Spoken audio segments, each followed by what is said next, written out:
The Porsche Carrera Cup North America on IMSA Radio. It's a beautiful evening here at Sebring. We've got official sunset around about 20 minutes time as we're getting ready for race 2 of the weekend for the Porsche Carrera Cup North America.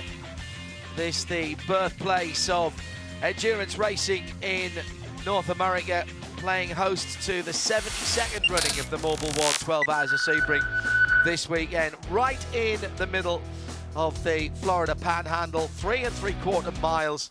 History at every corner, literally. Le Mans Curve, Gurney Bend, Bishop Bend, Fangio Chicane, Collier Curve, and of course the Ullman Straight. Action areas, turn 1, it's fast, it's furious. There is a passing opportunity there. Much heavier braking in turn 7, turn 10, possibly turn 13 as well.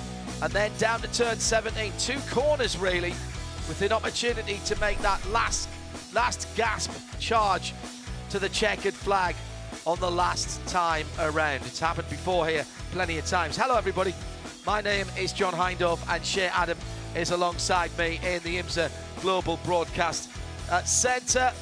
Absolutely fabulous evening. We've already had one race this weekend and it was a belter. And the usual run down to the first corner with Luke Hartog leading, Alan Metney getting a little bit of a help into the side, and that was one of the major contenders in his class really out before we got going. Big high side for the 23 car of Wallace. That may have been a bit of help as well. That was going to be looked at after the race. Carlos de Quesada spinning around the number 22, just across the front, down at the hairpin. At the end of the race, a familiar set of colours, racing for Children's, and Kelly Moss with Luke Hartog taking his first victory, Jane Sofranes winning Pro-Am, and Matt Holcomb in the Mystery Machine with his dog. It's Scooby as far as I'm concerned. I know that's not the dog's name. In the newly named Masters class. Good evening, Shea. I am really looking forward to this. It's been a long time since we've had a Porsche IMSA race. I think we're going back to when we were at COTA, and Jeremy and I did a race at this time of day into the darkness hours, or at least into the gloaming. The car's already looking great, despite the fact that it's going to get quite a little bit more dark than this before we see the checkered flag. Good evening, John, and welcome to the 50th Porsche Carrera Cup North America race. This Wow. is already 50. Number 1 was here in Sebring International Raceway, 2021. It was victory for Seb Priu back then. It was Kelly Moss once again. So a very familiar team, and the team that actually won the race yesterday, but only 2 drivers in the field have contested every single one of those 50 previous starts. John Getz, who is in the number 57 for Kelly Moss, and also with Kelly Moss, Efren Castro in the Racing for Children's livery as well. Number 65, he's racing in the Pro-Am class. Well, we're doing a little bit of housekeeping. This is the last race for Troy Bundy. He has been the overseer of the One-Make Championships in North America. He's going to be replaced by Christoph von Leal. Attempted to be replaced by Christoph. Big shoes to fill, Christoph. Ryan Anselmo will take over as Motorsports Race Series Specialist, overseeing the day-to-day of Porsche Carrera Cup North America, and Lauren Elkins will continue to be the manager of GT Customer Support. So 50 races in, and a lot of big things to celebrate for today's race, but we don't know yet who is going to be the race winner. A joint record number of starters. We've had 40 cars here before, we have 40 here. Again, that bears testament to just how much hard work has gone in over the previous 3 seasons for Porsche Carrera Cup North America. We thought we might get 18 cars from Weissach for that first season.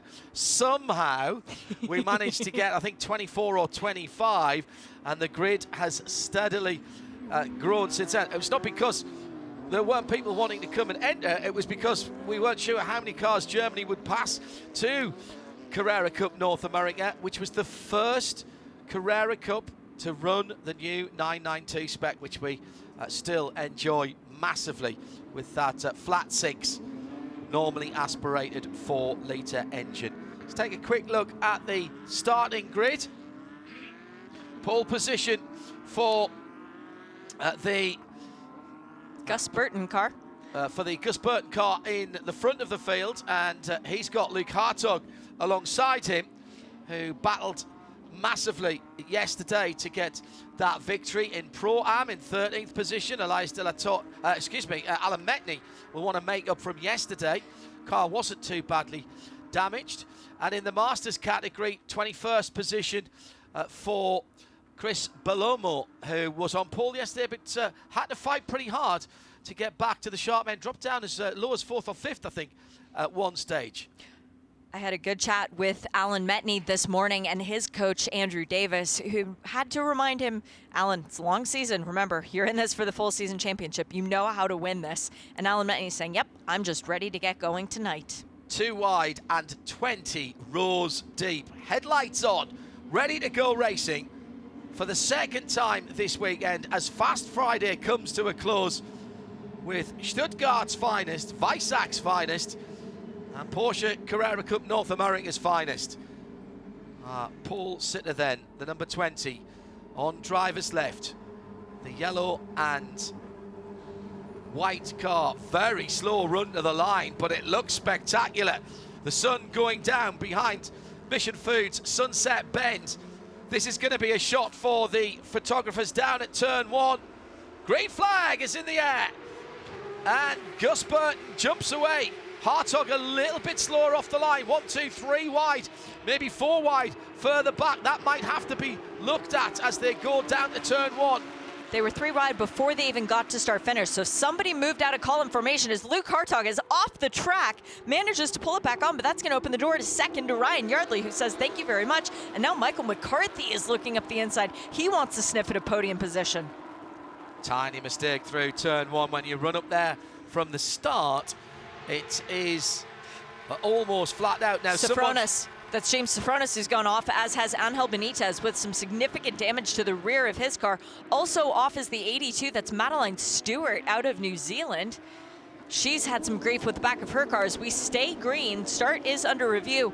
It is Gus Burton checking out front, but now Ryan Yardley with some competition from Luke Hartog trying to make up after that bad start. Oh, Madeline Stewart's car is going to need recovering. It doesn't appear as though it will be able to move all of the debris with it. Big hit to the back. That might actually be a red flag to clear that away. We have full gone course yellow. Full course yellow, and that is absolutely the right decision. You cannot have people at speed. I was talking to Preston at dinner, actually, and he said he was in charge of the flags. He was the main flagger for tonight's event. And what a challenge it's going to be when the sun has gone down and there's 40 sets of identical headlights coming at you. Yeah, Preston on the starter stand right opposite us. What happened to Madeline? See if we can pick the bones out of the start. Braking in the middle of the corner is never good, and that's what Luke had to do. There was no contact between him and Gus Burton. Just ran out of room on driver's right. I'm pretty certain that they didn't come together, no. And then he was on the dirt and bouncing around. And then behind, a really good move by Ryan Yardley to dive through and take the position. Now, what happened further back? There'd already been contact early on. Angel Benitez had rear contact as well, though, so I don't think he was the perpetrator necessarily. Madeline Stewart already, when she came into her camera shot there, had the damage to the back of her car. She didn't lose it until further around. So Madeline had, I think, maybe 2 hits on that number 82 car. Good news, she's out of the car and looking somewhat ruefully at the back. I think she may have had help there because she arrived at turn 3, 4 already with damage. Bits of debris sparkling off through the air. There she goes. Getting pushed around, and there's 2 hits on that car. Was that Sofronis pushing her around? Because Correct. I had seen him going off the track in the initial shot. I think so. That's a very, very, very unlucky for Madeline Stewart, who's the only car out of those 3 that were involved there. 2 incidents there. So 2 incidents, definitely. Thumbs up from a mechanic who just ran out to the wall from GMG to indicate that James Sofronis' car doesn't have any visible bad damage to it. So that's good news for that team and for the race winner for 2 of the races that we had at Rennsport. There is a lot of debris laying around the track. Yeah, lots of big pieces. It didn't look that big of a hit, but the car being spun round and then hit for a second time. Now, that is at turn 13. That's a much further around. That's a fairly large lump of, I think that is part of the rear clip. Yeah. Of somebody's car. Maybe Angel, because he was able to continue around in the number 5 for FMS Motorsport.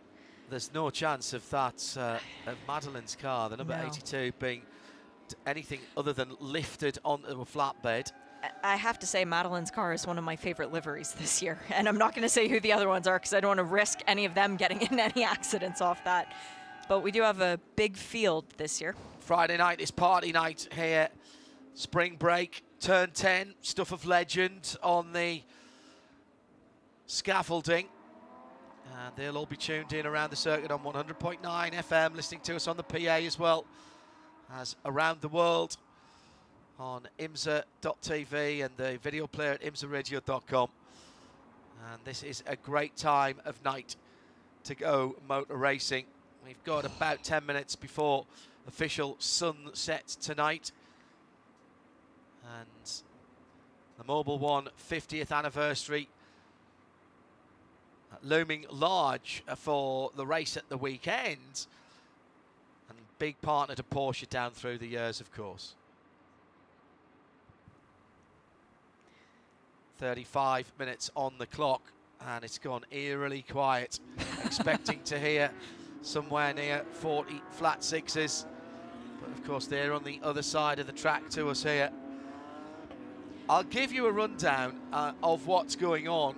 At the front of the field, Gus Burton from Ryan Yardley, from Luke Hertog, from Michael McCann, Alex Sedgwick to 6th, 7th Michael Cooper, and the top 10 made up by Zachary Vanier, Colin Kaminski, and Jimmy Libre, with Dan Clark in 10th position in the silver and green number 64. A lot of debris being dropped by somebody's car. In the classes, Alan Metney's in 14th position and leads Pro-Am from Pedro Torres, who's behind him in the safety car crew. Then there's Sabra Cook in between those two in the 3rd place in Pro-Am, which is Marco Cironi. Chris Palomo is up to 18th in the Masters lead, and he's got 4 cars between himself and Carlos de Quesada, and Jeff Mosing is then next up. Jeff's Pro-Am. Who's the next Master? Richard Edge. And Kyle Washington and Scott Blind and Mark Varmy and John Getz for the Masters category. That's how it stands at the moment. Masters category simply means the drivers are over the age of 50. They elect to run in the Masters category. You could run in Pro-Am, which is for drivers between the ages of 35 and 50 as of January 1st, 2024, meaning I've got an extra year built in to then move up a class, so very, very happy about that. And then Pro is for anybody below the age of 35 as of January 1st of this year. Chris Palomo's into the pit lane. That should not be happening. Well, that's the leader. Yeah. In class. Keep an eye on that and see if they do any service to his car. Angel Benitez was in the pit lane. He has rejoined well ahead of the train. They're putting it on a flatbed. Yeah, but have they put a rear wheel on that car on the left-hand side? I thought it was missing the rear wheel. That's Madeline's car, isn't it? Maybe they didn't want to drag it along the ground, so they used the airbags. And they are checking the left rear and the right rear wheel on Belomo's car. He's fired it back up. It's still on the air jacks. Now it drops down, and they're sending him. Maybe his tire pressures weren't reading correctly. Or maybe he's run over some debris, and he was worried about a puncture. There are tire pressure monitoring sensors on that. The ones on my car never work right. I see. You need a Porsche. I do. White, I'm not going to argue that. White headlights and white, more importantly, the four white LED running light spots, signifying that is a Masters class car. It's yellow for Pro-Am and sort of a reddy orange for the Pro categories. Attention to detail. Yeah. As the cars are still running around. Now, look, you and I could be just as good as these guys right now. I would be on it. Yeah. Fast lap. Yeah, I could be driving around like that. Probably because I would have qualified toward the back, so I would have a little bit more room to catch up to the safety car. But that's okay. It is starting now to get dark enough that the headlights on the Porsche Carrera Cup cars are shining onto the track, and you can see what's going on. Actually, do you know what? They've done a really good job. They have. Getting the Porsche Columbus supported car onto that flatbed without causing it any damage. A rather sharp end, I'm afraid, to Madeleine's race. Madeleine Stewart, Kiwi, and has quite a bit of experience, not necessarily at this sort of level, but is a very accomplished driver in her own right. Somebody bringing a snowman to Florida for spring break? Of course. Snowbirds, at least, Well, down here. well. Should mention, of course, that this is the first weekend of a new season, and we welcome back Yokohama to Porsche and the top class for 2024. They've been involved for quite some time with the Sprint Challenge, which is the next level down, but does have the 992 type cars in it, and it rekindles the relationship and the partnership that we had up until, what, 3 years ago in the, what was then called the Porsche Yokohama GT3 Challenge. Nice to have Yokohama back, and it means that for the first time in a long while on an IMSA weekend, we've had this weekend 3 different tyre manufacturers to go with the 16 different car manufacturers in the IMSA paddock, with nearly 200 cars, 220 haulers, which if you line them up would be pretty much all the way around the track, over 3.5 miles worth of HGVs, as we would call them, semi-trailers, truck and trailer units. Our schedule for this year, because you talked about the 2024 series, involves a new championship as well, because we have the Andile Cup, of which this is the first weekend. Basically, you want to come run Porsches, but you don't feel like dealing with all of the falderall involved in a Formula One weekend. You run the Andile Cup. What tracks do you get? Sebring, Watkins Glen, Road America, Indianapolis Motor Speedway, and Michelin Raceway Road Atlanta. Yes, please. If you would like the full season championship, add into that Miami, Montreal, and Circuit of the Americas. That's interesting, because that's effectively 2 street tracks and a permanent road course for the 3 events. I am biased toward the Miami one because I'm from Miami. I would not say that that's a street track just because they built it in a parking lot. Yeah, but it's not, neither is it a permanent road circuit, is it? No, it's a permanent parking lot. It's serving as a parking lot right now for the tennis event. Okay. The Miami Open. It's not a purpose-built racetrack. It's not a purpose-built racetrack. All right. Yes, All right, yes, okay, so I can let's see. call it a temporary track. Temporary track. 2 temporary tracks and a permanent road I circuit. like that. Okay. We're like an old married couple, aren't we? Been The lights working are together out. too long. We have. It is Shea Adam and John Heindorf. Thanks for joining us.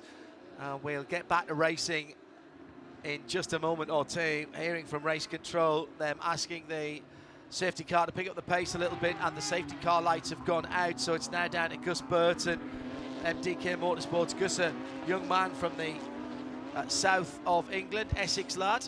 I have one more addition to this 50th race. Kelly Moss, JDX, and Top are the only teams to have run in every race. All 50. All 50. Wow. And Wright would have been in that, but they aren't running this season. Yeah. Yeah. So they've run 48 Correct. of the 50 until the start of this year. It's Wow. like you've been to almost every state. Yeah, true. Well, the white safety car has pulled away, and we've got some 10-second penalties coming, and this will be costly with so much safety car here. Very big penalties because Chris Belomo, Pedro Torres, and then who's the third one? Matt Halcomb have all been given 10-second penalties for a false start. Oy. Well, Pedro Torres second in Pro-Am at the moment. Chris Belomo was on pole but had to pit for that tyre issue on the rear of his car. That's not going to do his charge back any good. And where is Matt Holcomb? He was right up there in his category. 7th in Masters at so the start he's of the dropped caution. back. Yeah, so he's dropped back. So he's going to have to work pretty hard.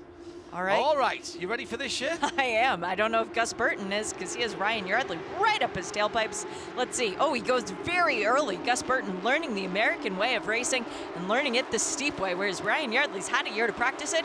Luke Hartog acting like he's already an expert, looking to make a pass before we even get back to the green flag. It's going to be tight on the line, but that's fine. The green flag was out. Yep. Ryan Yardley just a little bit sleepy as the sun sinks below the horizon behind turn 17, and through goes Hartog back into second place. That's where he started. He threw it away at turn 1, lap 1. He's got it back. It's turn 1 on lap number 4. Efren Castro's into the pit lane. What is going on in the classes? That's one of our Pro-Am champions. Twice he's won the Pro-Am championship in the 3 years that it's existed. The year that he didn't win, he lost it by a single point. And this again, they're looking at the back of the car. They're changing the wing angle. Has he had some kind of contact with something? Has something worked loose? You wouldn't dial wing out in the middle of the race. It's just not even considered. Not when the race only has 25 minutes to go. Well, extraordinary goings on. So Gus Burton leads by nearly a second. That was a really good restart, and as I say, I think Ryan Yardley was caught slightly unawares. Certainly couldn't follow the Englishman through turn 17 as closely as he wanted to. Tower turn 13, kicking up the dust as usual as the Yokohama tyres on the left rear fall off the edge of the curb there. Ryan Yardley then in second position. Might be just gaining on the leader a tiny little bit as they head down the Ullman Straight towards the end of lap 5. These liveries just pop even better under the lights. This is magnificent stuff. Pedro Torres making a pass on Marco Chironi. The two of them having it out for the Pro-Am honors. It was Chironi who very nearly won the championship a couple years ago. He's actually got more championships in Porsches in Canada. Back when we were running the GT3 Cup, he was the perennial gold champion. I think he won it 5 or 6 times before he actually stopped racing in that, and we developed the Carrera Cup. Oh, around the outside for Speedy Dan Clark. He's trying to keep ahead of Colin Kaminsky, but Kaminsky in the 77 makes it down the inside going through turn 3. Can he hold on to it, though? Yes, he can. Very nice move from Colin Kaminsky, a young man whose experience is in open wheel, passing Dan Clark, another youngish man whose experience is in open wheel, but from a different generation. And by the way, for those of you here at the track, just after the end of this race, we've arranged something very special for you. It's a very special fireworks display. If you look down over turn 1 at 3 minutes before 8 local time, you'll see one of the SpaceX launches going up. We do like to, you know, make sure everything goes well. Another pit caller, Shay. And, oh, problems. Jeff Mosing. Jeff Mosing in the Mosing Motor Cars colours, the rhubarb and custard colours, as Roberto Totino, by the way, for ACI came into the pits as well in that white car with almost the spider's web on it, the number 26 machine. Jeff's trying to get out of the way. He's an old pro, and I mean that in the nicest possible sense. He's trying to get off the circuit and into a safe place so he doesn't affect everybody else's race. And what a classy guy. Yeah, behind the wall at turn 7. Very classy move indeed. Frankly, though, I would expect nothing else of Mr. Mosey. Top bloke. Speaking of top blokes, 22 minutes to go. Gus Burton is trying very hard to replicate exactly what happened yesterday from Luke Hartog, because that would mean that they would leave Sebring tied on championship points. Exactly so. Now the evening time is drawing in. And there's a certain sense of, oh, should we really be doing this, racing in the dark? It always gets me a little bit like that. I love it. Fastest laps in the race. Gus Burton in Pro. It is Kaminski in Pro Am. All three are Pro. They're the top three in Pro. And Luke Hartog as well, a little bit off the pace. We're talking fractions of a second though. Alan Metney has gone to his rightful spot, which is at the head of the Pro-Am class. And I say rightful because he's been there for years. And he has got the fastest lap in that category. It's Matt Holcomb who's got the fastest Masters lap at the moment with a 2:08.627. With the pending 10-second penalty hanging over his head. I mean, the problem is the cars are so close together after such a long intervention by the safety car. Yeah, good news, bad news for him. He'll be able to pick his way through from the back of the field, and he's doing that rather well, but it means that there aren't 10-second gaps between all these cars, Shea. So all of that hard work is going to have to be done, and I'm not sure how far up the field he will get. Jeff Mosing's actually gotten out of his Porsche now and is taking off his helmet. I think he's going to enjoy the rest of this evening with the corner workers. It's the kind of guy Jeff is. There's plenty of there'll be plenty of offers of refreshment, shall I say, from behind turn 7, which is where he is. It's a great place to watch. There's a little banking area there that you can stand up on the top of and look over the top of the fence. It is Friday evening at Sebring. Traditionally, spring break party here before the race tomorrow. Into the final corner.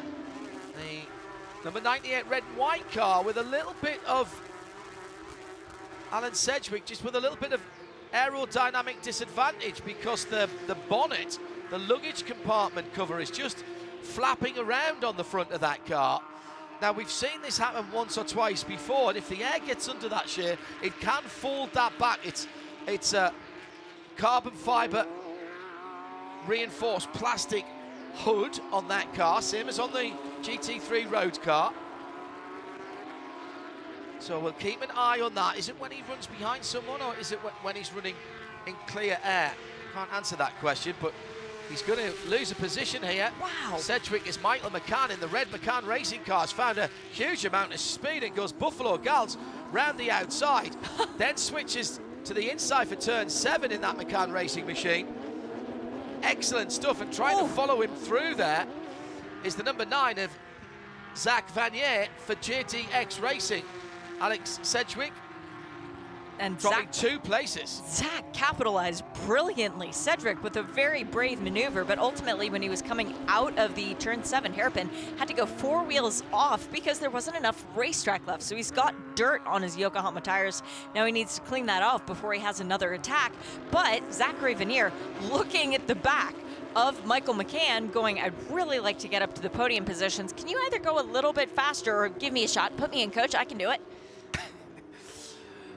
Front of the field, the gap has grown to just over a second, and that, whilst not comfortable, is certainly a decent gap at the moment. Carlos de Quesada is now leading the Masters class, and he has 2 cars between himself and next in class Kyle Washington. Then third is Mark Vame. Oh, what a great livery from Michael de Quesada from this season. I mentioned it in the first race. He's got black and silver and then splashes of red and blue down the car. A very Americana feel to this livery. Welcome to our broadcast team as well, to Mike G, who's giving us the extra on-screen information for Porsche Carrera Cup, part of our hard-working production team at the new facilities at Concord, North Carolina. The guys still reveling in that new production facility smell up there. Just like buying a brand new car. Hartog by 1.1 seconds. But new car smell is different from new Porsche smell. Wow. Actually, any Porsche smells good. New Porsche smell never goes away. It really doesn't. It's true. I've got a 1997 car that still smells of new Porsche. 8 and 9 together then, down to turn number 7. And that is the battle for 4th and 5th position. McCann and Vanier. New fastest lap for Luke Hartog as well. Valuable because it steals a point away potentially from Gus Burton and gives him a 2-point buffer in the championship if positions were to stay as they were for the next 16 minutes and 32 seconds. Gus Burton's not hanging about. He's just put his own fastest lap of the race in with a 2:06.2. But Hartog's taken 2/10 out of him. Doesn't sound much, but now he's within a second. Now, it's not Formula One, so there's no DRS, but he will be getting a little bit of drafting assistance once you get within around about a second to a second and a half. Great battle for fourth position. Coming through the S's, the red, number 8, is that of Michael McCann and McCann Racing. Effectively running his own team here. And that, at this level, is a very difficult thing to do, to get the full performance out of a car when you're doing a bit of spannering. Last year, McCann Racing had a few cars that they were running, just the one in the Pro class, but they had a couple in AM, Correct. as it was. This year, just the one Porsche. They don't have the big tent. They don't have the big budget for the catering and to compete with some of the bigger teams. They've got a little pop-up that you would find at a kid's soccer match. 2:05.6 is now the new benchmark at the front of the field. That's 2/10 the other way for Gus Burton, who just ekes out the 1.2 seconds. But all of the top 8 have just put their fastest lap of the race. Make that the top 9 is Jimmy Libre in the number 2 ACI Motorsports car, goes through in 9th with a 2:06.665. Cracking stuff. Temperature starting to fall a little bit on the track and in the air as the sun goes down. Only 15 minutes to go, and a little bit of a funny story about the temperature. Yesterday, Luke Hartog knew that it was going to be hot, but he doesn't like the idea of driving with a cool suit. So the team gave him bags of ice and poked holes in them. Luke put them inside of his fire suit. Well, it worked great until it didn't, and they all melted, and then his fire suit was just completely drenched. After the race, Victoria Thomas, the team owner, sees him, goes to give him a hug, goes to sit down where he'd just been sitting and sees this giant puddle and thinks, my goodness, this kid is dehydrating himself to the point of death. Until the team said, no, yeah. Cool suits are great when they work, but when they don't, they basically just gently broil you. Well, and I asked if that's what the bags of ice did to him, and the answer was, yeah, basically. 10 seconds for a false start on the restart for 2 cars, one of them being Zach Venier in the number 9, and the other one is the number 24. That's Luke. That's Luke Hartog in second place. Oh my goodness. So that is 2nd and 5th. So 10-second penalty would drop him down to 12th right now. That is huge. That is on the restart. Now,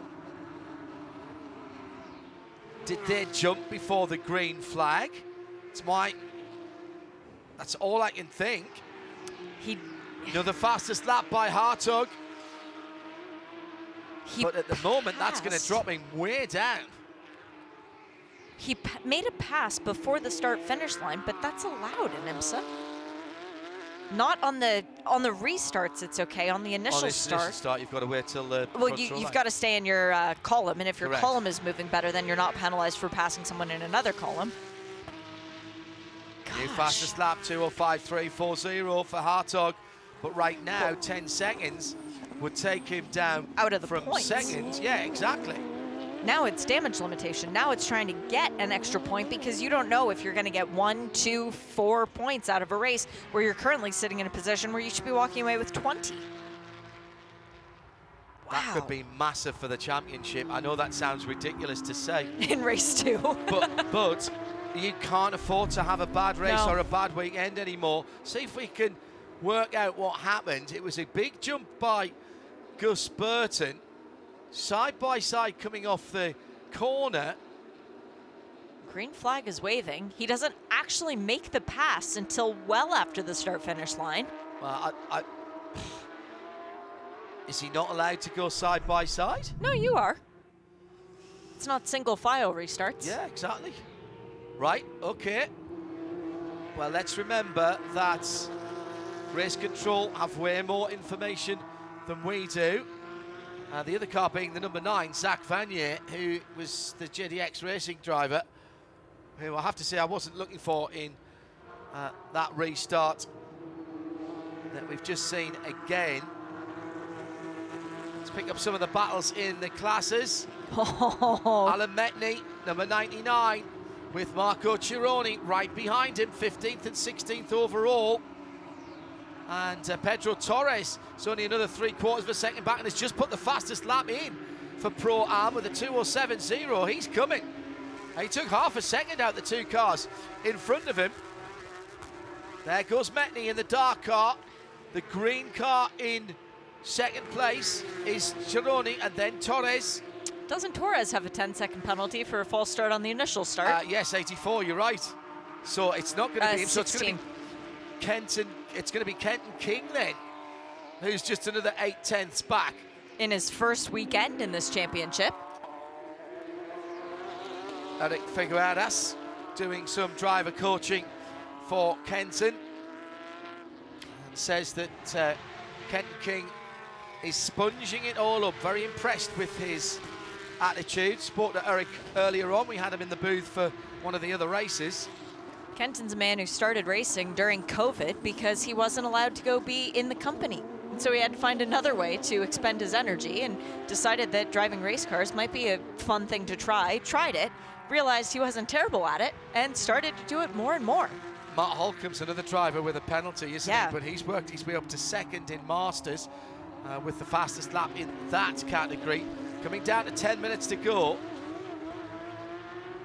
The penalties will be reflected on the timing screen at the end of the race as the individual cars cross the line. So we should be able to give you a view. I'll be honest, keeping up with how many we've had. What's that, 6 now? 5? 5. Yeah. Would you scroll back to the initial ones and just read off the numbers really quickly? Because I remember 16 Pedro Torres, 55 Matt Halcomb. We have 9 Zachary Vanier, 24 Luke Hartog.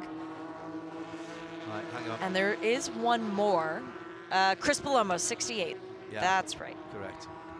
It's like reading off the lottery, which also is tonight. There's a Powerball drawing. If anyone wants to run in this championship. I'll just check that back again. There is now a nearly 2-second gap, first to second, in the Pro category, 0.2 of a second in Pro-Am, and 2.1 seconds in the Masters. Right. So, we got a 0-2 car here? Yes, we have. We have a 2, Yeah. Jimmy Libre. Right, he's got a penalty. He's got a penalty, okay. 10 seconds. The 11 only got a warning. And trying to look further back to see where we are.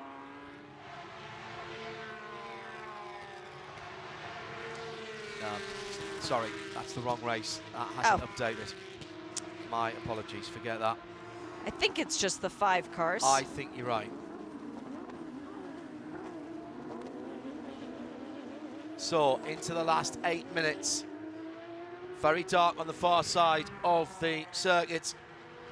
These cars with full lighting kits and needing them. They haven't had any nighttime practice, so not sure how they've set their headlights up, but they all look pretty decent, to be honest. Hey, it's just like Bathurst. Yeah. It's the actual inverse of Bathurst. The 12-hour, which begins in the darkness, no practice early in the morning to get used to it. So the first 45 minutes are basically, which driver do we like the least? Let's let him start. Who's got the best eyes? Yep. Who's eating the most carrots? Gus Burton still leads by a second and a half. Haven't seen much of him, but he's doing a very good job at the front of the field. Luke Hartog for Kelly Moss with a 10-second penalty hanging over him in second. Ryan Yardley in third, then Michael McCann. Number 8 car looked quick for a while. It hasn't been able to keep the speed up. They did run a night session in the unofficial test to begin the season, March 4th. That's when they set their headlights up. Smart. Thank you, Tom. Tom Moore, the font of all Porsche Carrera Cup North American knowledge. He says, but it did not get this dark. It didn't get this dark. Okay. Dark-ish. Yeah. Best laid plans, etc., etc. Of mice and men. Am I well known for making well-laid plans? I don't know. That's 6.5 to go, past the palm trees that have been such a feature of the Mobil 1 12 Hours of Sebring down through the years. I think there are more of the palm trees this year. They look fabulous. Please, guys, please just keep adding them at random and then taking them away and moving them slightly in case people are using them as brake markers. Fabulous. Oh, just brilliant. It's a great atmosphere here, a real festival of motorsport. Looking like a record crowd this weekend. And despite the fact that WEC isn't here, we've got a bigger car count in terms of cars on track. I think we've got a bigger spectator count. Certainly speaking to management here over the last few days, their advanced ticket sales were well up on last year. So if that was Super Sebring saying this morning to President of IMSA, John Doonan, maybe this is super duper Sebring. Side by side at turn 7, a little bit of hip and shoulder. Oh, but Zach Veneer has a penalty pending. Alex Sedgwick needs to be told on the radio that that is not a car you're battling. No, absolutely. Sedgwick effectively already, I reckon, in 4th position. So he wants to get somewhere near to Michael McCann, and that could be a battle for the 3rd spot on the podium. Yep. It doesn't say that on the timing screen at the moment, but that's how it will finish out with the 10 seconds applied. I'm guessing that's Speedy Dan Clark, and now as he gets closer into the braking zone for 17, we can see. The reason I was guessing was because the neon stripe down the middle of the hood. Dan Clark is working very, very hard to try and keep Yves Baltas behind him. He just passed Yves coming in out of turn 16, down 17. I love the fact that you can see how hard the brake discs are working on these cars and how much of the brake bias is at the front. Those are the rotors, the discs that are glowing. There's barely a little glow from the rear brakes, although can see a little bit of a heat haze from the centrally mounted exhausts on these flat 6 4-litre engines. This is what racing at night is all about. The number 20 MDK Motorsports Porsche. Gus Burton is probably 2.5, possibly 3 laps away from a victory. But Luke Hartog, although he has closed down, remember, has that 10-second penalty. Luke is driving it like he stole it. He's throwing it at the corners through turn 10 and 11. Ryan Yardley, 6 seconds away from the lead, 7 seconds away from the lead. Then another 4 seconds back is Michael McCann. I think he's in 3rd in terms of the net situation. Oh, it's close. It is so close right now. McCann needs to close in by about a second to guarantee that. And there is carnage out on the course. That is James Sofronis involved. I think that was Mark Kwame as well in the number 43. Yes, it turned 7. Sorry about that. Got so excited with everything else going on. Forgot to identify the corner. Richard Edge might have been in there as well.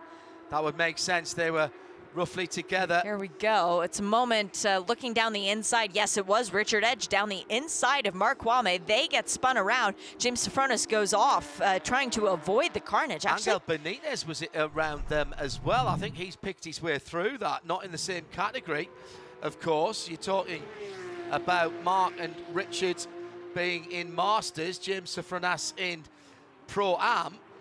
And Angel on a drive back after the difficulty right at the very beginning of the race. And yes, is that a puncture? No, Kwame's carrying around, but I think he's got damage to the right rear of the car because he got climbed on by another car.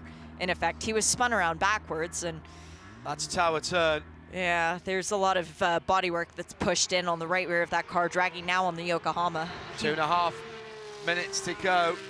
Back at the front of the field, I'm doing a quick bit of mental arithmetic about who is where and what is going to happen to the times. Gustav Burton with a second, half a second lead to Luke Hartog. So that's 10.5 seconds. I reckon Hartog could still be 3rd here, you know, because he's put a real shift in the last 10 or 15 minutes. And it could yet keep him on the podium. Can't say the same for Zach, I'm afraid. Down in 6th. He's going to drop down to 12th place. Richard Edge, who was the car who did the climbing over Mark Vame's car, he now has a right front issue, and he's going slowly down the backstretch, but he should be able to make it into the pit lane. That Turn 7 incident will be reviewed post-race, by the way. Gus Burton needs to be told you can let him go. Do not fight him. There's no point. He is effectively 10.5 seconds behind you. It doesn't look like that because he's sitting about a car and a half length behind. It'll be white flag and 3 3/4 miles to go this time around. Here come the leaders into turn 17 for the penultimate time. Preston, it's these two. Just to let you know, it's these two headlights that are coming at you. There is the white flag. Final lap. See, we're a team. Yeah. 3.74 miles more around Hendricks Field. Do you, if you Gus, you let him go. Yeah. Just let him go. There's no sense in fighting him. The next car is 8.5 seconds, nearly 9 seconds back. That's Ryan Yardley, who's nailed on now for second place. Unless you don't understand why the false start penalty was given, you're worried that they're going to argue it post-race and that maybe they would have it overturned, and you think, nope, you know what, we need to just beat him on the track too. That's a hard choice. Flashing lights from Luke Hartog. Everybody first knows. time.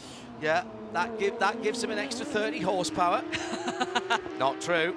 That statement may be complete fiction. So it's come down from nearly 2 seconds to 1.5 to 1 to 0.8 to 0.5, and now it's a visual gap.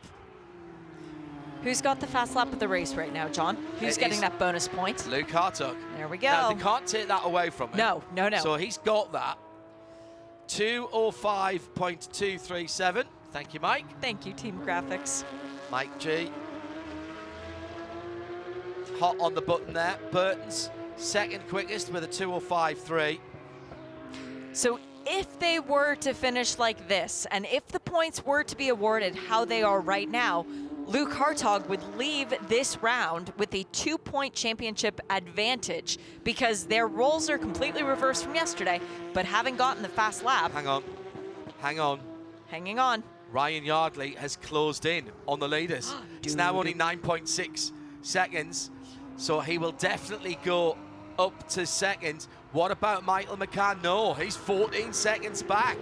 So Hartog will be in third when the penalty is applied. Out of the final corner and the short run to the checkered flag. Preston has it in hand and waves, and here comes Gustav Burton. Gus Burton takes the victory of the second round of the 2024 Porsche Carrera Cup North America.